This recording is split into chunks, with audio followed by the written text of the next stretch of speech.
Thank you, Jesus, in His love. No, in His love, we are secure. No, we are secured. We are safe. No, we've been freed from our sins. And thank you, Jesus, that until now ay libre ang kanyang pagmamahal sa atin. Walang halong panunumbat. No, tayo na mga tao, pag nagtulong tayo minsan sa kapwa natin, pag nagkabulilyaso ang sitwasyon, may tendency tayo na maningil. May tendency tayo na manumbat. No, hindi mo ba naalala lahat ng ganito, ganyan? No, ganyan tayo ng mga tao.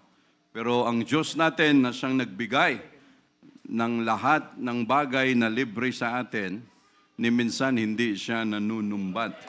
No, and that's why we are so thankful, Lord Jesus. We praise you, Lord. May be seated. Thank you, Lord, for giving us this beautiful day. No, nakatikim tayo ng malamig-lamig. Ang problema sa mga doon na hindi kaya ang lamig, mag-jacket na lang. Sa Baguio, 10 degrees. Sa Atok, 5 degrees. We welcome our visitors in the most precious name of Jesus. Si Leoncia Garcia Ramos, kapatid ni Sister Presi from Nueva Ecija, sister, no? So, thank you, Jesus. We welcome in Jesus' name. Tapos, mga pamangkin ni Sister Presi, si Jasmine San Pedro, siya yung nakareceive ng Holy Ghost. Si Princess Tricia Villena, si Mark Derek Doria, yun, sila ang tatlo ay naka-receive din ng Holy Ghost. So, thank you, Jesus. Tsaka si Thea, Thea Fajardo. Tapos yung mga kaibigan ni Sister Presi, si Kate Andre Martinez, si, Elrin Francisco, si Renato Francisco. Lahat, all the way from Nueva Ecija, si Brother Zeus, nakasama rin. Thank you, Jesus. Thank you, Lord, for keeping them safe. Malayo ang kanilang pinanggalingan. Thank you, Lord, for protecting them. Malayo ang Nueva Ecija. And thank you, Lord, sa kumasya kayo lahat, Sister Presi. Dalawa, apat-apat. So, 10. Buti malakas ang makina nun. Pamangkin ni Sister Linda, si Sister Ana Joy Ido. San Sister, yan. Kamukhang mo, Sister, Tapos si Daniel de Guzman, anak ni Sister Rio. Thank you, Jesus. Naka-receive siya ng Holy Ghost. Thank you, Jesus.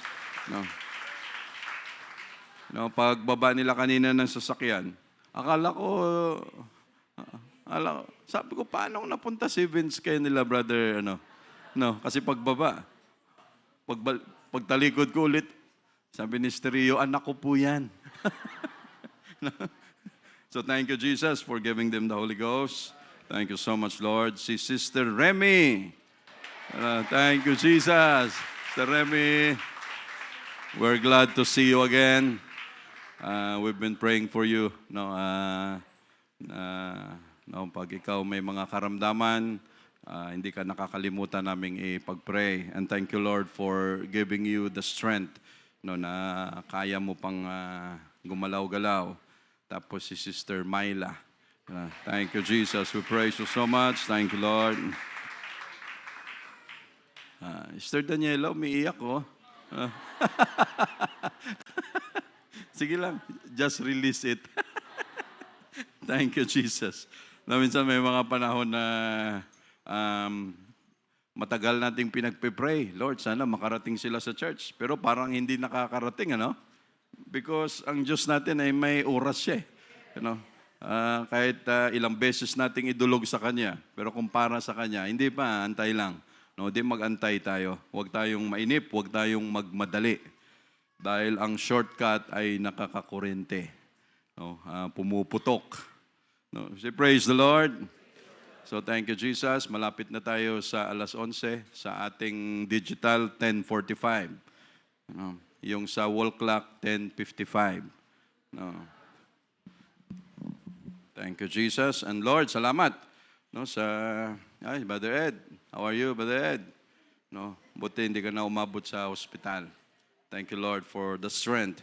No, iba ang ngayon. Si Brother Ray, yung sa Sambales, nag-text din kahapon. Brother, andito na ako sa Novaliches. No, sisimba ako bukas. Ang problema, brother, hindi ako makabangon ngayon. Nilagnat ako, inubo, sinipon, tinangkas. Sabi ko, ano ba yan? No? Kayi, okay ka na? No, tinamaan din ng pneumonia. Sister Jonah, may tama din sa ngayon. Iba ang dala ng lamig sa ngayon. Kaya hanggat may pambili tayo ng supplement, tubig, pahinga, tulog, gawin natin. Pag may pambili ng supplement, bumili. No, dahil mas mahal ang magkasakit. Soft drinks. Yun na lang. Tsaka mga milk tea, lahat. Kasi pag supplements, walang lasa. Minsan mapait pa. No? Kaya sige na lang, milk tea na lang tayo. Ano pa ba pwede? Cobra, Sting, talaga. Energy drink. Pag tumama sa atay, sa kidney, tapos tayong lahat. But again, Lord, thank you sa paggabay mo sa mga kapatiran na kahit may mga karamdaman, we are able to come to church. Thank you so much for your provisions, Lord Jesus. Let's open our Bible in the book of, unahin natin yung book of Psalms 51, verse 1. Psalms 51, verse 1.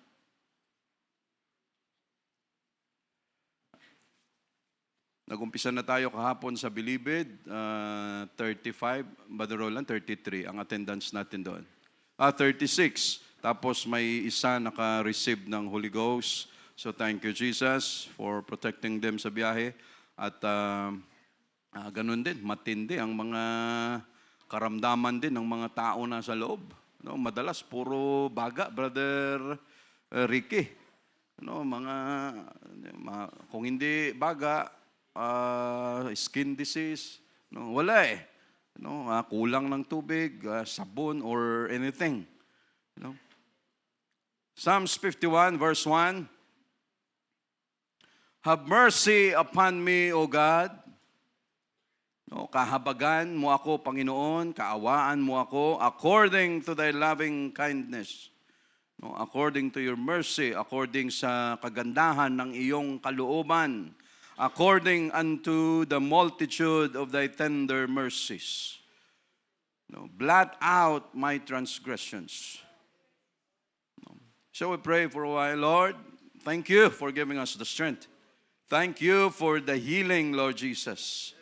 Lord, sa mga kapatiran namin, mga na-hospital, laboratories, anything, Lord, salamat na mayroon kaming pangalan na matatawag anytime, Lord Jesus. At itong pangalan na ito, hindi pa man kami nakatawag, ay gumagawa na ng paraan upang kami ay pagalingin, proteksyonan. You're able to provide everything that we need, Lord Jesus. And Lord, thank you for every day you've been with us, Lord Jesus. Thank you so much sa lahat ng provisions mo sa amin. Thank you so much, Lord, for all your protection, for the good weather today. Lord, be with us. We need your word. Thank you for the outpouring of the Holy Ghost. Lord, we cannot do this alone. That is why we need you always, Lord Jesus. We need you, Lord. We love you in Jesus' name. Lord, with all humility, be with us this morning. Be with us today. Lord, we thank you. Thank you, Jesus. Amen. Sabi ni David dito, have mercy upon me, O God, according to thy loving kindness, according unto the multitude of thy tender mercies, blot out my transgressions. Ito ang prayer ni David after na siya one-on-one. After na siya hinarap ni Prophet Nathan sa pag-aakala na hindi malaman o maitago niya ang kanyang kasalanan sa harapan ng Diyos. Cover ng cover, cover up ng cover up, akala hindi malaman until one day, pinapunta ng Diyos si Nathan, kausapin mo siya through a parable No, may isang mayaman, isang mahirap, no, yung kwento na yan. Until na galit si David at ang sabi sa kanya ni Prophet Nathan, ikaw yung tao na yon. No? And we are so thankful to God because may mga tao na nagsasabi sa atin ng mga mali natin. No? Yung magulang na hindi nagsasabi ng mga kung ano ang pagkakamali ng kanyang anak, ewan ko kung anong klaseng magulang yan. No, pero kung makikita mo ano ang future ng aking anak, pag ito, hindi ko kinorek, hindi ko kinausap lahat. And we are so thankful to God dahil pag tayo kinausap, it is His mercy upon us. No, na kung tayo man magkamali ay nire-remind niya tayo, sinasabihan niya tayo kung ano ang mga dapat nating gawin for us na ma-revive ulit, ma-restore ulit, at umayos ulit ang ating relasyon sa Diyos. No, dahil tayo ng mga tao hanggat makalusot, ay lulusot. Samantalang ang mga Hapones, pag nakagawa ng kamalian, maghaharakiri, magpapakamatay, para lang hindi mabahiran ng masama ang opisina na yan. No, you are a disgrace to our angkan. No, ano yung sa lahi natin. Pag may ganon ang nangyari, automatic, harakiri. No, papakamatay agad ang mga Hapon. No, in honor na hindi mamantsahan yung opisina o kanilang pamilya o pangalan. Because a good name is rather to be chosen than great riches. No, mas mabuti pang piliin ang pangalan na malinis, mabango, kaysa sa kayamanan, no, lalo na nakuha sa hindi maganda. Pero ang gobyerno natin hanggang ngayon, kaya wag na natin pag-usapan yung gobyerno. No, iinit lang ulo natin pare-pareho diyan. No, tapos magsabi ang isa, di ba, Marcos ka? Ay, hindi na ako Marcos.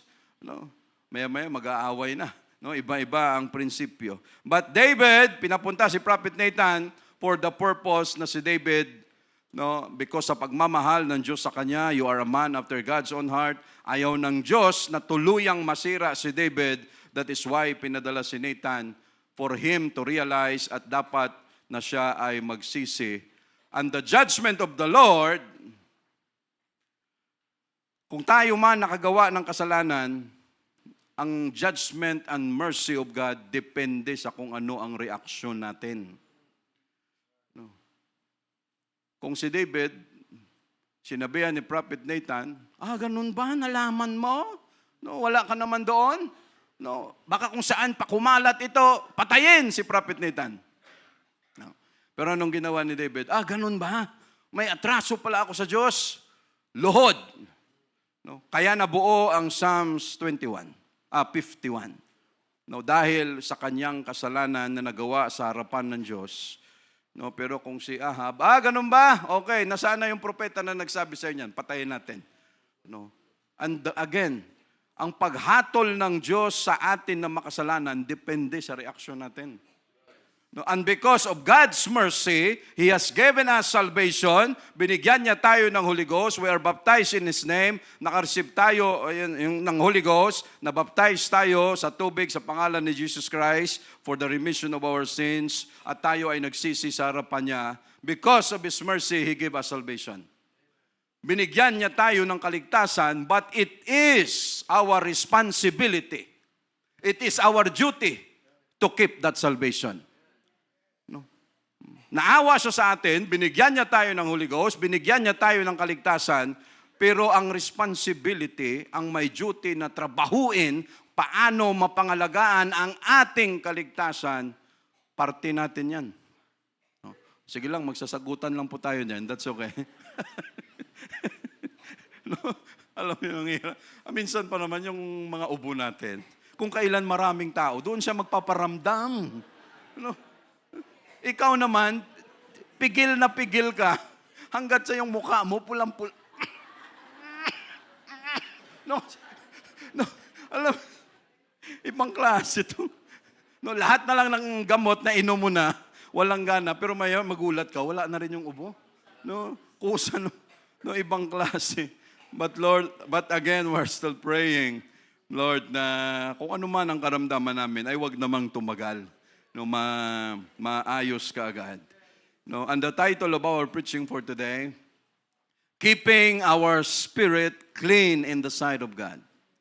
No, keeping our spirit clean in the sight of God. No, pangalagaan natin o paano natin mapangalagaan ang ating espiritu, ang ating behavior, ang ating pagkatao, ang ating karakter, ang ating attitude sa harapan o sa paningin ng Diyos. No, paano natin makip ito na laging malinis? No, not that every time, every day, pag humarap tayo sa Diyos, pag lumuhod tayo sa Diyos, yung bang pagluhod pa lang natin, alam mo yung hindi ka napapagalitan? No, dahil hindi ka nasisilipan, hindi ka alam mo, lumapit ka na naman sa akin, puro kalukuhan na naman ang ginawa mo. No, kailan ka ba magbabago? Kailan ka mag-aayos? No, we are keeping our spirit clean in the sight of God because ito ang dapat nating gawin. Sa harapan ng Diyos natin, mga kapatid, how to maintain this good attitude, how to maintain our character clean sa harapan ng ating Panginoon. So ang sabi ni David, no, according to thy multitude of thy tender mercies, blot out my transgressions. At siya ay pinakinggan ng Diyos. No? Dahil sa repentance na ginawa ni David, no, according to thy mercy, no, blot out my transgressions. Panginoon, burahin mo ang aking mga pagkakasala, ang aking mga atraso sa harapan mo. No, and it is good na ang isang taong may kasalanan, may atraso, is to humble down before God. No, wag na tayong magmalaki, wag na tayong kung parang sino pa tayo sa isip natin. Hindi na. Pag alam mong may atraso ka, may problema ka sa harapan ng Diyos, luhod ka agad. Wala nang marami pang pasikot-sikot. Brother, kasi ganito. Sister, kasi ganito. Wala na. No, just nail it down. No, yon ang dapat gawin. Wash me truly from mine iniquity and cleanse me from my sin. No, kaya gustong-gusto ng Panginoon si David dahil si David hindi mahirap kausap. No? Very open-minded. Pag may kasalanan, amin ka agad. Ganun ba, Lord? Sige, luhod ka agad. Hindi yung magtuturo ka pa kung kani-kanino, sabi ni ganito, sabi ni ganyan. Hindi, pag may pagkakamali, accept the responsibility. No, kasi tayo nagdesisyon yan, tayo gumawa ng mali. No, why? Because doon makikita ng Diyos ang sincerity natin. Ang integridad natin sa pagharap, pag ganon ang sitwasyon. Hugasan mo ako, Panginoon, from mine sa aking mga kasalanan and cleanse me, no, linisin mo ako mula sa aking mga kasalanan. For I acknowledge my transgressions and my sin is ever before me. No? Sapagkat, Panginoon, no, sabi niya, kinikilala ko, inaamin ko na ako ay may pagkakasala sa harapan mo. No? Wala nang no, wala nang mga kung ano-ano pang mga dahilan na yan. No? Against thee, no, sa harapan mo, Panginoon, laban sa iyo, Panginoon, thee only have I sinned, and done this evil in thy sight, that thou mightest be justified when thou speakest, and be clear when thou judgest. Behold, verse 5, I was shapen in iniquity, and in sin did my mother conceive me. No, sa mga pananalita ni David, yung pag-amin na ako ay isang makasalanan ay talagang andoon. No, why? It is hard to keep our spirit clean in the sight of God pag patuloy na nangingibabaw yung yabang natin sa sarili. No, yung pagkilala natin sa sarili na parang sino tayo, mahirapan tayong maglinis, no, kung ano ang dapat linisin. Verse 6, behold, thou desirest truth in the inward parts, and in the hidden part thou shalt make me to know wisdom. Sa 2 Timothy chapter 3 verse 1 to 5, pasuyo mga kapatid. 2 Timothy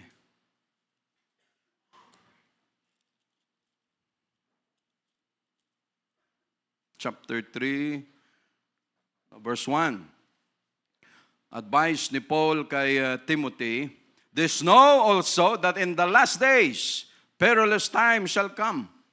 Sabi niya kay Timothy, Timothy, dapat malaman mo na darating ang panahon, no, ng peligro.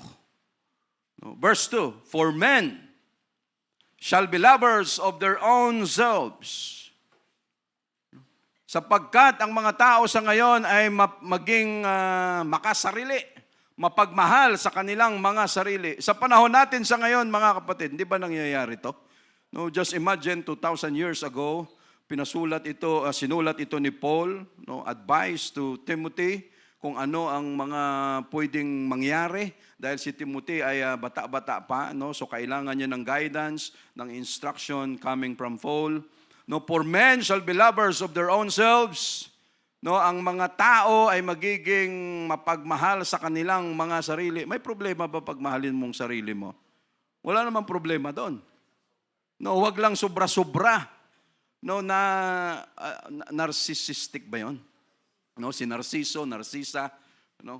Yung tao na sobrang mapagmahal sa kanilang mga sarili to the point na lahat ng nakikita mo sa kapwa mo ay mali, yon ang narcissism.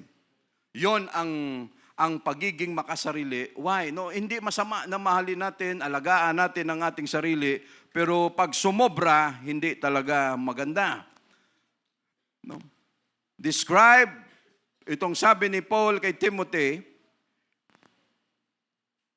that in the last days, no, the real character, the real spirit, attitude, behavior ng mga tao sa panahon natin ngayon, no, lovers of their own selves, no, sobrang mapagmahal sa kanilang mga sarili, no, puro ako, puro I, puro me, puro myself, lahat nakapokus sa kanyang sarili. Ano ang tingin ng tao sa akin? Ano ang opinion ng tao sa akin? Ano ang comment ng tao sa akin? Dapat ako ang pinakamagaling, ako ang pinakamatalino, ako ang pinaka-powerful, ako ang pinakamayaman, at ako ang pinakamagnanakaw sa gobyerno.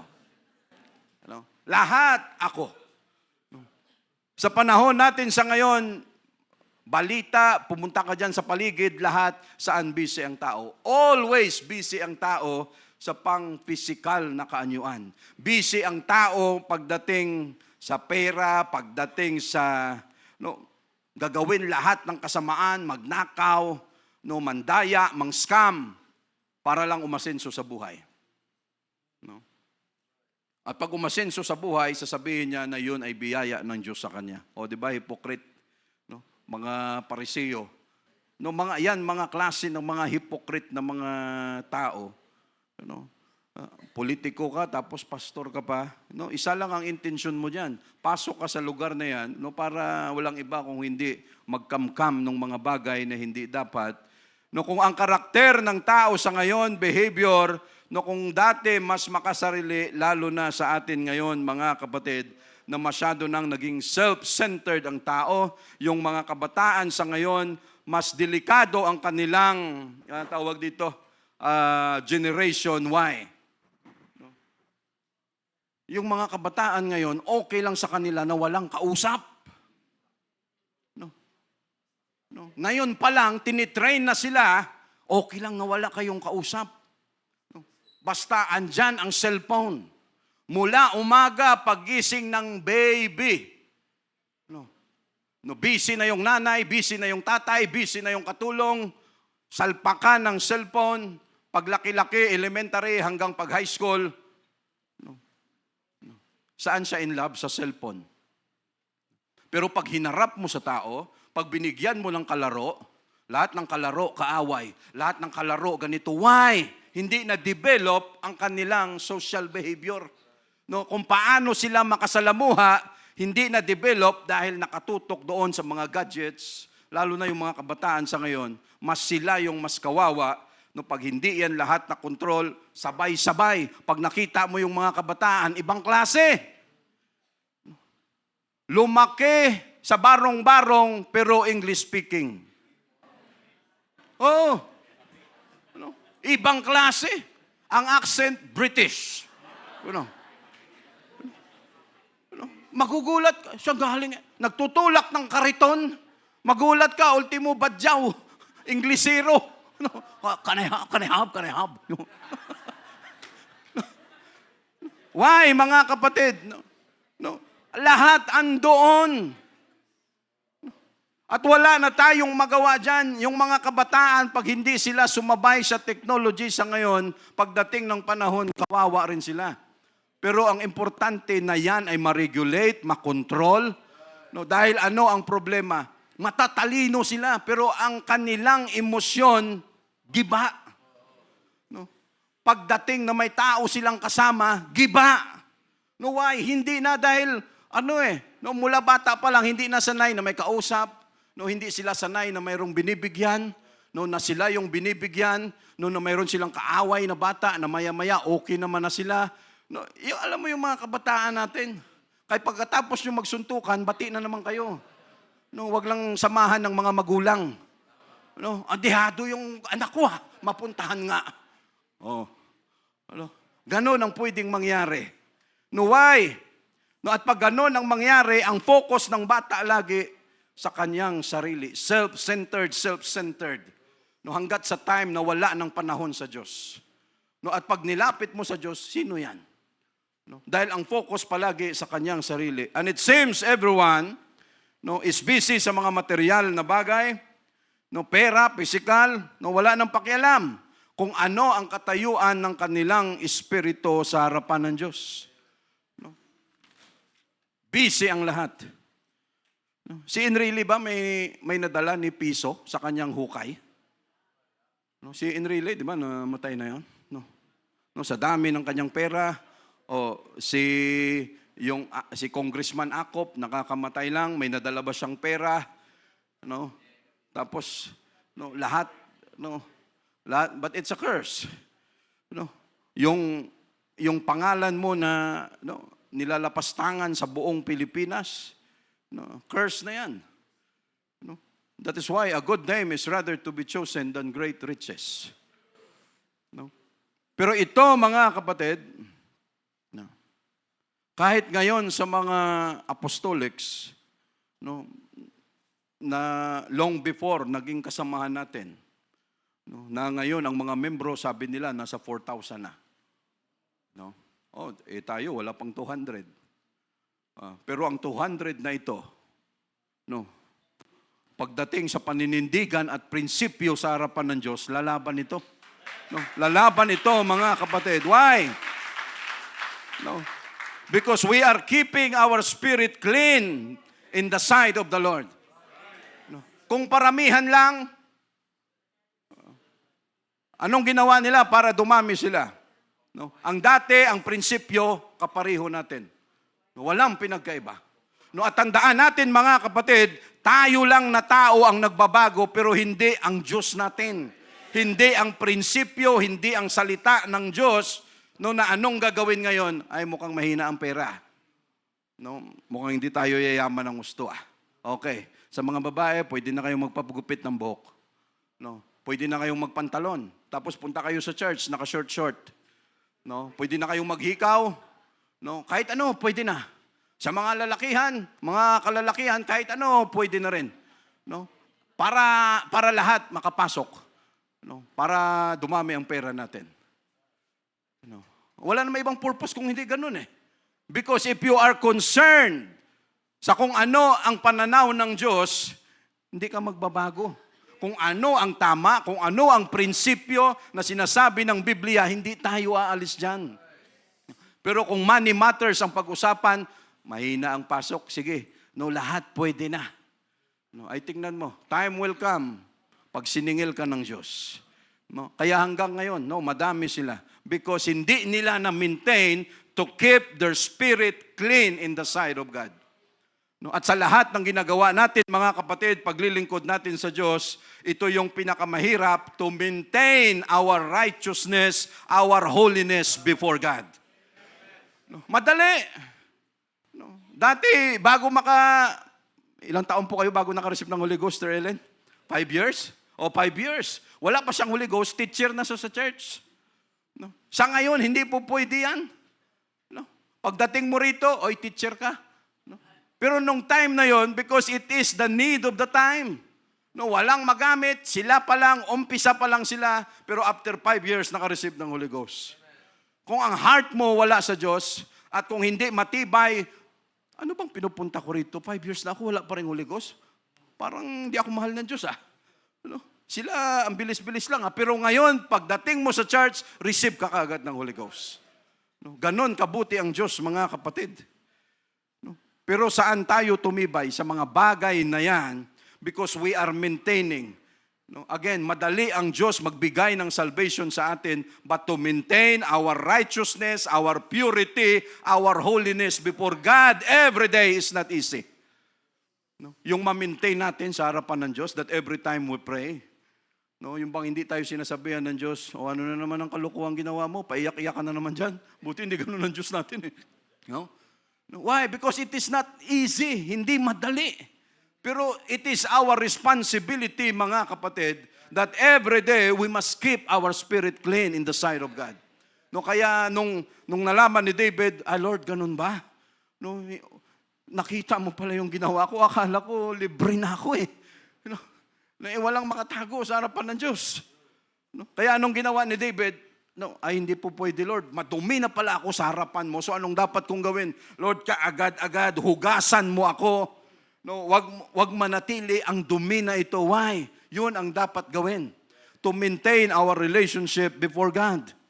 No, sa mundo, mga kapatid, no, maraming mga makapangyarihan, maraming mga kilala, mga politicians, celebrities, mga models, mapipera, flawless na mga kutis. Pero sigurado ang kanilang espiritu at kaluluwa sa harapan ng Diyos, puro bulok. No, why? Busy lagi. No, puro physical. Sa trabaho nila, Sister Edith. Sister Edith Aglipay. Minsan natanong ko siya. Sabi ko, Sister Edith, magkano magpaayos ng ilong? No. Magkano magpaayos ng mga dito? Sabi ko, Sister Edith, anong pinakamahal? Brother, yung pinakamahal, lipo. No, umaabot 600,000. No. Paghiga mo doon, lahat. Paglabas mo, yung dating 150 pounds, paglabas mo, 120. No. Tanggal lahat. No. Instant. No. No, yung ilang taon mong pinaghirapan paglabas mo okay na. No, instant. Why? No. Dahil ang tao laging focus sa kung ano, no, parang madadala natin sa ito, sa langit, itong katawan na ito.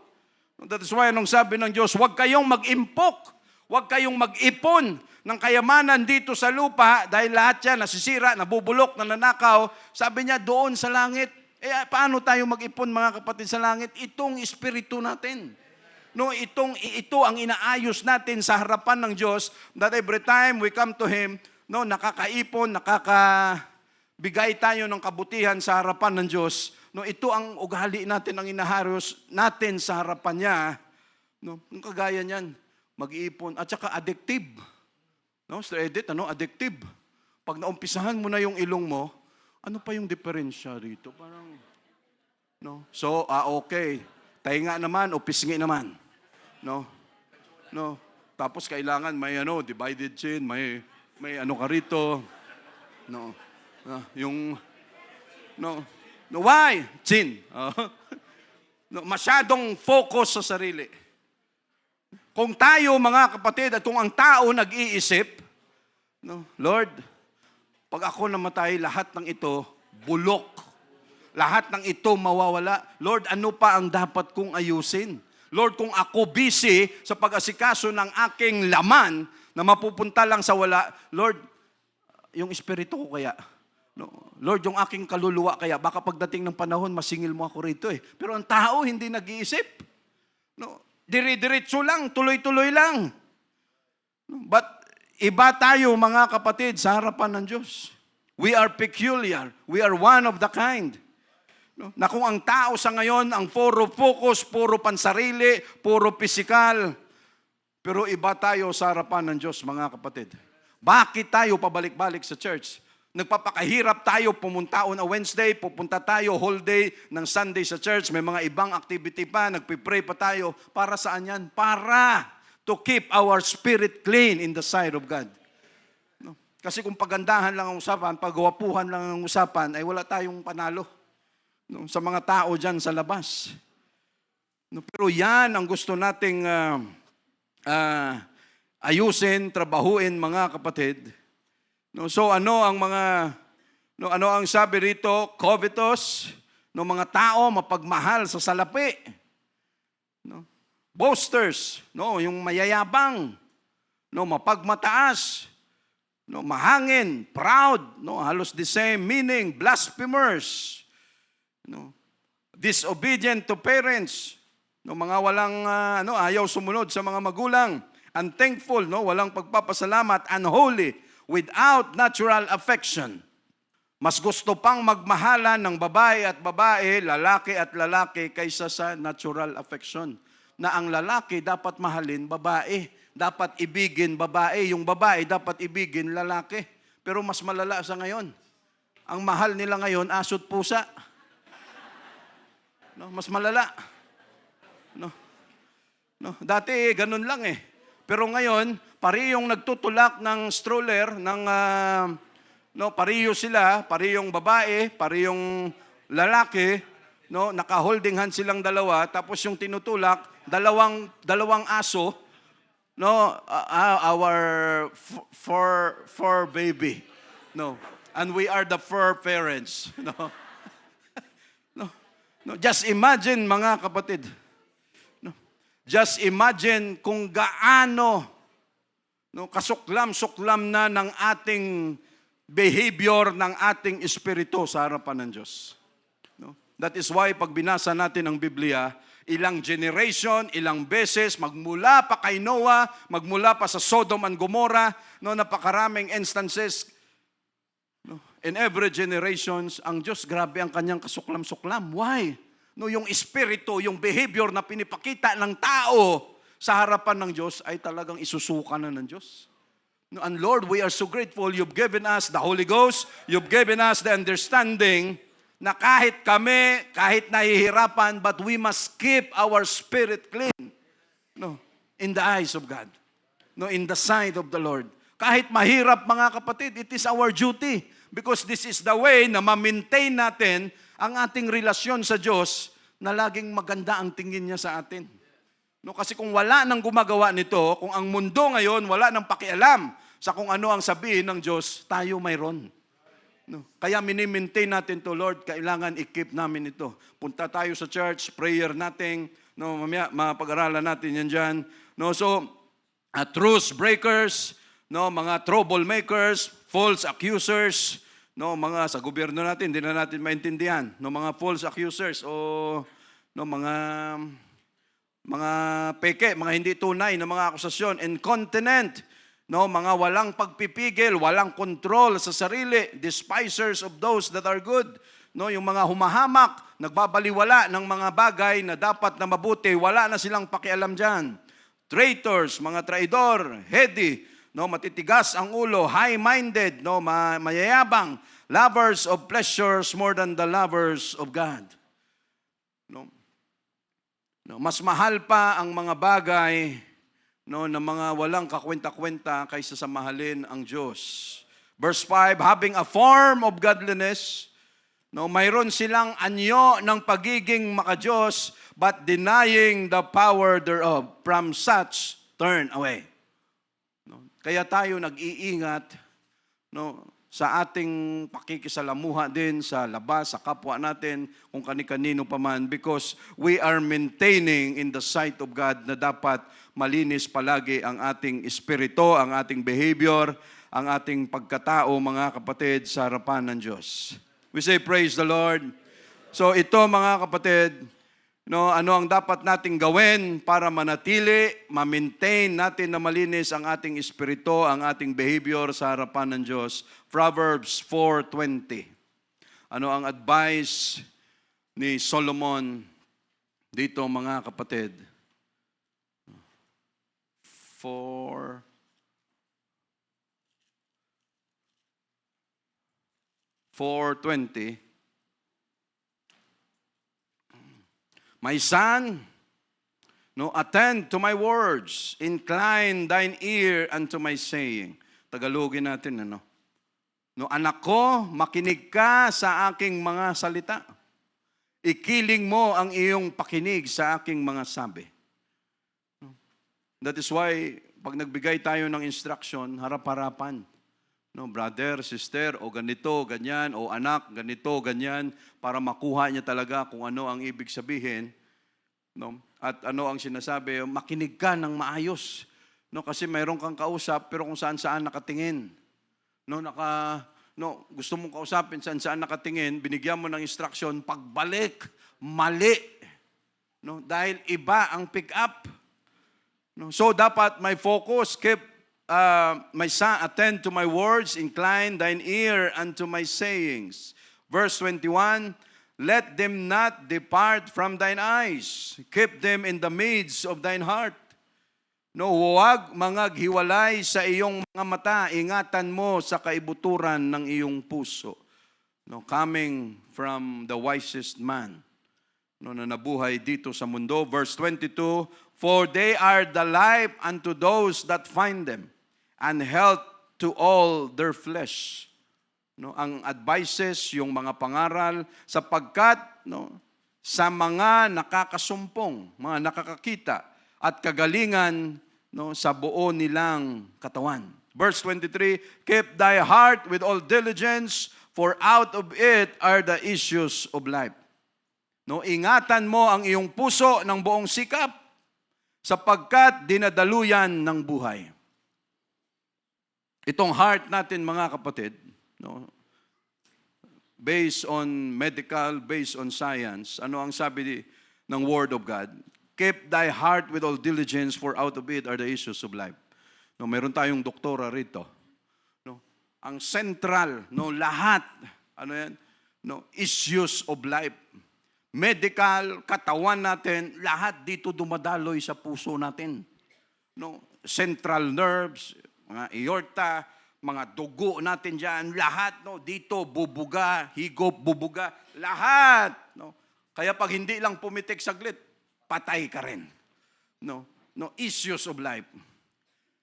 Physically, ganun ang heart natin, mga kapatid. Pag hindi pumitik ito, patay ka. Issues of life. Kaya anong dapat gawin? Kaya tayo nag-iingat, we are guarding ourselves, nagbabantay tayo kung ano ang mga bagay, kung ano ang mga thoughts na pwede nating ipasok sa puso natin. Dahil kung wala tayong guardians, kung wala tayong pagbabantay sa ating puso, lahat na lang ng negatibo, lahat ng hindi maganda ipasok natin sa puso natin. O imagine, lahat ng issue ipasok mo sa heart mo. Lahat ng hinanakit, lahat ng sama ng loob, lahat ng galit, lahat ng inggit, lahat ng kung mga ano-ano. Lahat ipasok natin dyan, issues of life. Napakahirap. Verse 24, put away from thee a froward mouth, and perverse lips put far from thee. Ihiwalay mo sa iyo ang masamang bibig, at ang mga suwail na labi ay ilayo mo sa iyo. Grabe na pangaral, why? Verse 25, let thine eyes look right on, and let thine eyelids, hindi lang mata, pati eyelids ta look up, pati eyebrow na siguro. Let thine eyelids look straight before thee. Sa 25, tumingin ng matuwid ang iyong mga mata, at ang iyong mga talukap ng mata ay tumingin matuwid sa harap mo. Why, mga kapatid? It is part of our cleansing. Every day. It is part of our keeping clean of our spirit before God. Ano ang sabi ni Solomon? I-focus mo ang iyong mata. Kaliwat kanan, pati eyelids mo, pati eyebrow mo, dapat sumasabayan. Pag nag-ano ka. Why? Ang daling makagawa ng kasalanan sa ngayon.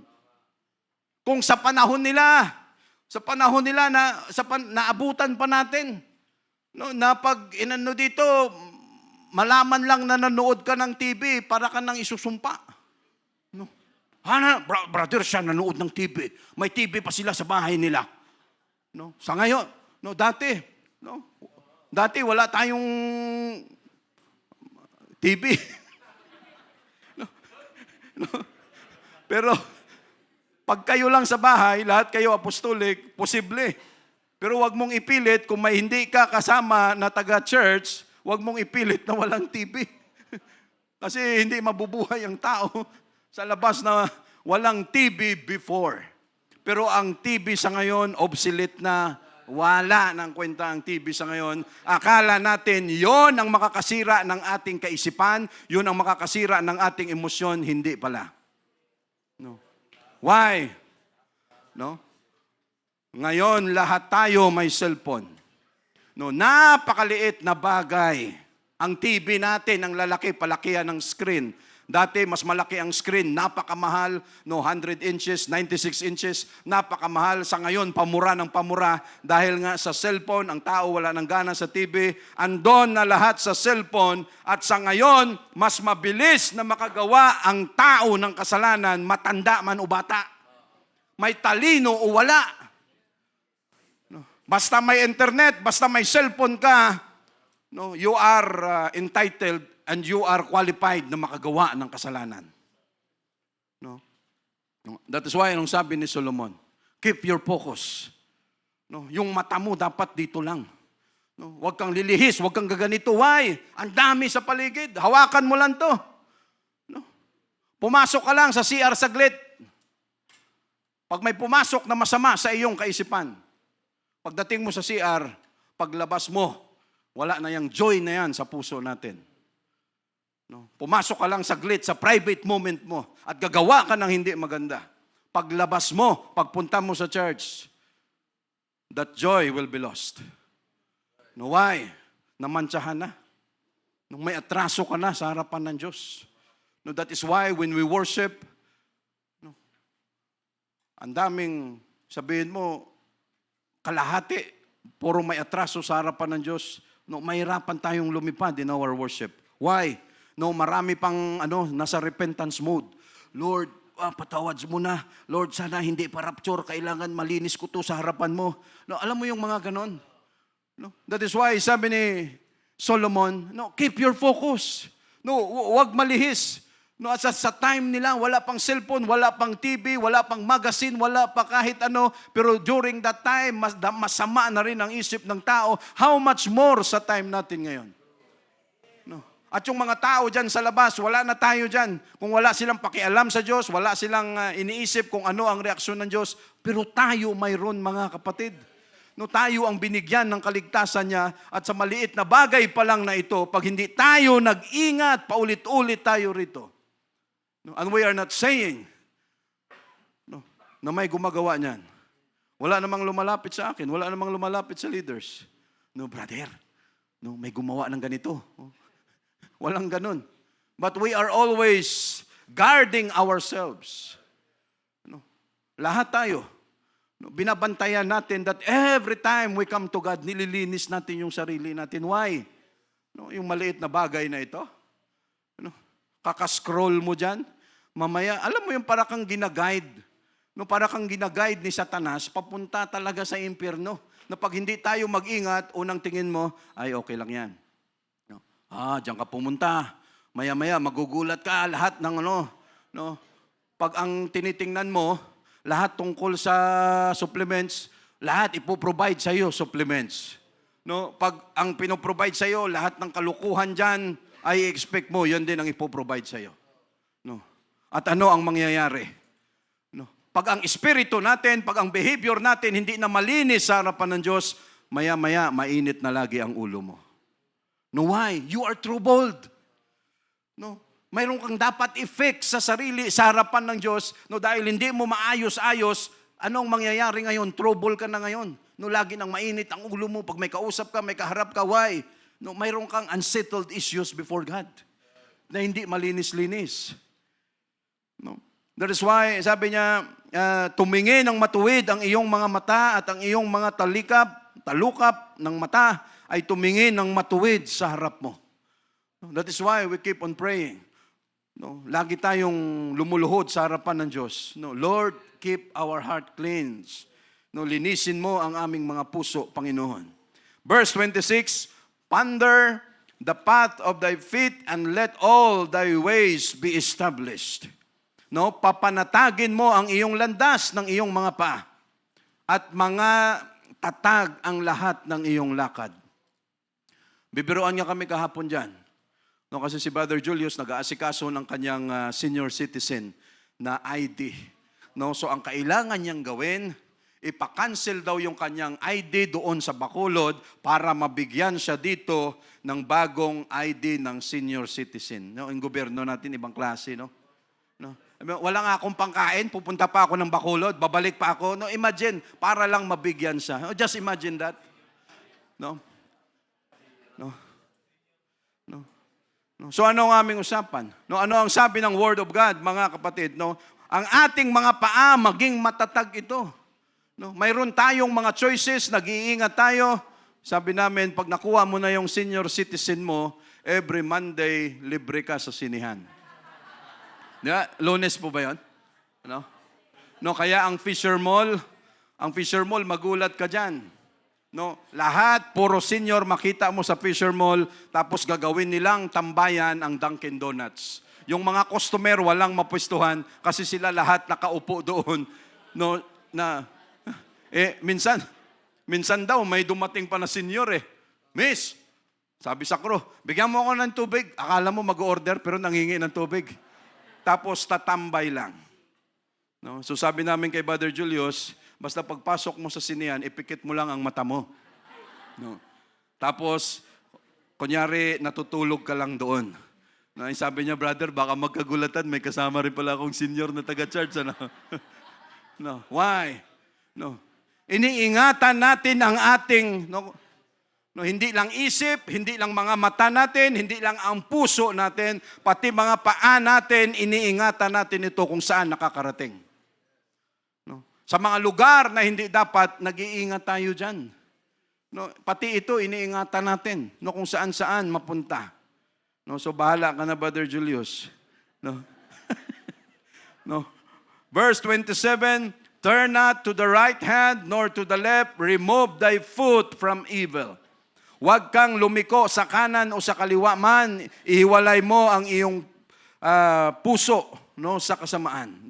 Yung iyong mga paa sa kasamaan. So it is our duty, again mga kapatid, no, it is our duty to guard our thoughts. It is our responsibility na bantayan ang ating mga pag-iisip, our emotions, our motives, sa lahat ng ating makakaya. No, dahil dito nakasalalay ang takbo ng ating buhay, ang ating relasyon. We must be vigilant always against impurity, against negativity. No, maging vigilant tayo palagi. No, why? No, ito na lang, kaya hindi pa nagugunaw ang mundo na ito dahil every time tumingin ang Diyos, may mga tao pa rito na nagpapaka-righteous, nagpapaka-holy sa harap niya. Pero time will come, hindi ito tatagal mga kapatid. God will take us home. No, at tayo ay dadalhin talaga ng Diyos. We need self-control. No, huwag nating sabihin sa temptator, ano ba? Sa tempter. Sa tempter. Huwag nating sabihin sa, anong tempter? Sa manunukso. No, may Holy Ghost ako, kaya kita. No. O, kaya kita. No. Tingnan natin. No. Even with the Holy Ghost. No. We need self-control. No. Kailangan natin yan, mga kapatid. No, in order to keep our tongue and mouth. And mouth and to be clean, speaking words that only encourages, that only build others up. And we must avoid gossip and deceit. No, andyan sa James. Ano sabi? Wherefore, my beloved brethren, let every man be swift to hear, slow to speak, slow to anger. No, ang sabi ni James, mga minamahal kong kapatid, no, ang bawat tao ay maging mabilis sa pakikinig. Be swift to hear.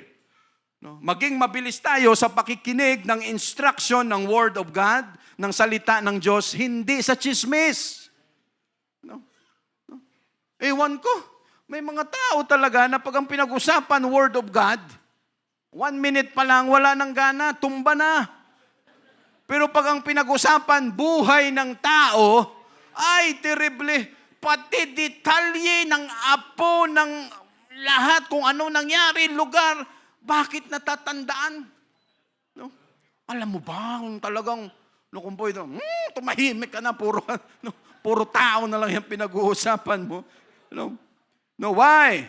No, be swift to hear, slow to speak. No, magdahan-dahan, magbagal sa pananalita, slow to wrath. No, magbagal sa pagiging yung magalitin. No, we must be vigilant. We must focus from vigilant against impurity and negativity. No, we need self-control. No, para mabintain ang ating bibig, ang ating pati pananalita, yung mga salita na nakaka-encourage. No, ang hirap kaya nun. Why? Because our tendency, pag tayo galit, magbibitaw ka talaga ng masasakit na salita. No, that is why pag ang tao galit, expect mo na pwede yan siyang magmura, pwedeng magsabi ng mga masasakit na mga salita kasi galit siya. No, pero ano ang sabi? Be ye angry but sin not, and let not the sun go down upon your wrath. No, pwede kang magalit pero mag-ingat ka na hindi ka makagawa ng kasalanan at huwag mong hayaan na ang iyong galit ay umabot pa ng kinabukasan. Because ano ang sabi? Do not give place to the devil. No, galit ka ngayon. Umikot-ikot, pinaabot mo pa hanggang kinabukasan. Bago umabot yan ng kinabukasan, mayroong pagkakataon, mayroong paraan, mayroong lugar ang demonyo na lalo ka pa niyang gatungan para pagdating sa kinabukasan, dragon ka na. Umuusok ka na. Umaapoy ka na. Do not give place to the devil. Why? No, slow to speak, slow to wrath. Mga kapatid, ang hirap. But we need to do this. Kailangan nating i-exercise na kung tayo man magsalita, yung salita na nakakapag-encourage sa kapwa natin. Yung salita na hindi nakakamatay. Ephesians 4:29, let no corrupt communications proceed out of your mouth. Huwag nating hayaan na magkaroon ng mga pangit, mga wala, mga nonsense na klase ng communication na magmula sa ating mga bibig, but that which is good to the use of edifying. Kung tayo man ay may communication, ano ang sabi ng Word of God, ano ang sabi sa Ephesians, it is good for the use of edifying. Pag nagbitaw tayo ng bibig natin, nakapagpapalakas ng ating kapwa. Part pa rin yan, mga kapatid, kung paano natin alagaan na maging malinis ang ating espiritu, behavior, attitude sa harapan ng Diyos natin, that it may minister grace unto the hearers. Upang makabigay, makapaglingkod, makapagbigay ng grasya doon sa mga nakikinig. Isipin mo, alam ng mga tao na ikaw naglilingkod sa Diyos. Alam nila na apostolik ka. Alam nila na every Sunday nagsisimba ka. Alam ng kapitbahay mo na lagi kang uma-attend ng prayer meeting. Tapos maririnig nila na nagsisigawan, nagmumurahan kayo sa bahay. Imagine that. Ay paano makapag-minister ng mabuti yan, ng grace yan sa mga nakikinig? Na pag ang narinig, ay! Akala ko righteousan pala. Pag ganun pa naman ang word, mabuti righteous siya, pero may doble, righteousan. Pahuli-huli. Ibang usapan yun, mga kapatid. But tayo nag-iingat sa mga bagay na yan. Why, mga kapatid? Because out of the abundance of the heart, the mouth speaketh. That is why kung ano ang mga isyo, kung ano ang binabaon natin sa puso natin, mga negatibo o kung positive ang lalabas dyan. Kung ang heart mo puno ng kasiyahan, puno ng kagalakan, puno ng thanksgiving, lalabas din yan na mabuti. Pero kung pagpuro basura ang laman ng puso natin, out of it are the issues of life. Out of the abundance of the heart, the mouth speaketh. Pag ang tao puro negatibo, lalabas yan sa bibig niya. At kung ang sino man ang tamaan yan, sigurado lahat may latay. May diferensya. That is why, ano ang sabi ni Paul? And be renewed in the spirit of your mind. We are renewing our attitude of our mind day by day in the sight of God. Proverbs 12 verse 18. Ano ang sabi dito, mga kapatid? 12:18. There is that speaketh like the piercing of a sword, but the tongue of the wise is health. No? Mayroon daw mga madalas magsasalita. No, sila pag nagsalita, yung piercing, no?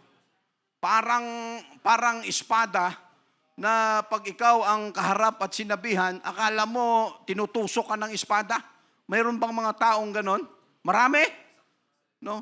Talagang ibig sabihin, masakit magsalita. But the tongue of the wise is health. Pero ang dila ng mga madunong ay health ay tawag dito? No, ay mabuti. No, may malusog. Why? Siyempre iniisip. No, guard our heart. Punuin natin ang ating mga puso, mga kapatid, ng mga mabubuti, makadiyos at makatotohanang mga bagay. No, andyan sabi nga sa Luke and sa Psalms 143 verse 3, malapit na tayo. Psalms 143 verse 3. Ano ang sabi? Tama ba yan? 1:4. Basta ang sabi dyan, basta ang sabi, Brother Roman, set a watch, O Lord, before my mouth, keep the door of my lips. Ganun ang nakasabi dyan. 141. Tama, 141, verse 3. No. Yan. Set a watch, O Lord, before my mouth, keep the door of my lips.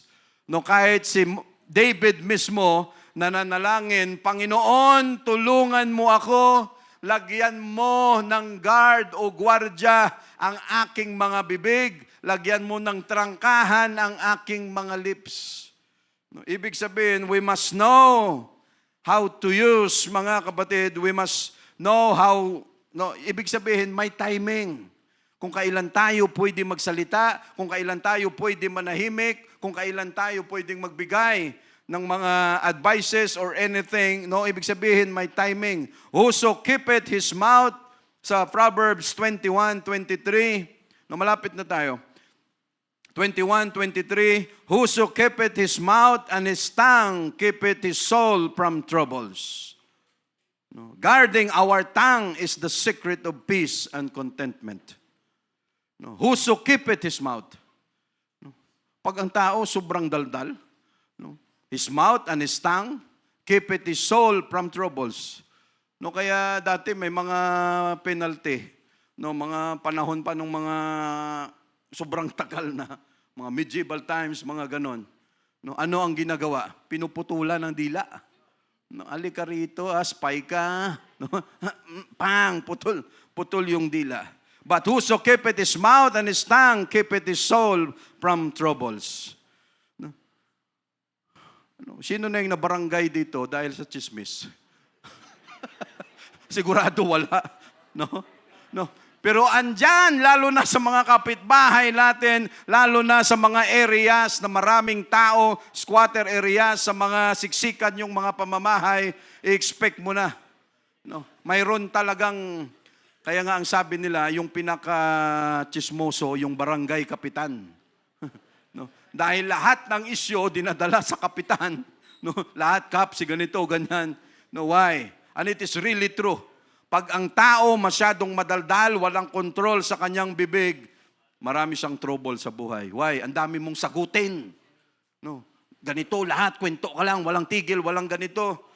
Tapos kung puro pa negative, expect mo na ang dami mong trouble sa buhay. Think before speaking. Take time to consider if words are necessary. Is it kind and is it true before we speak? Parte pa rin ng cleansing natin, mga kapatid. Sa last verse, James 1:26.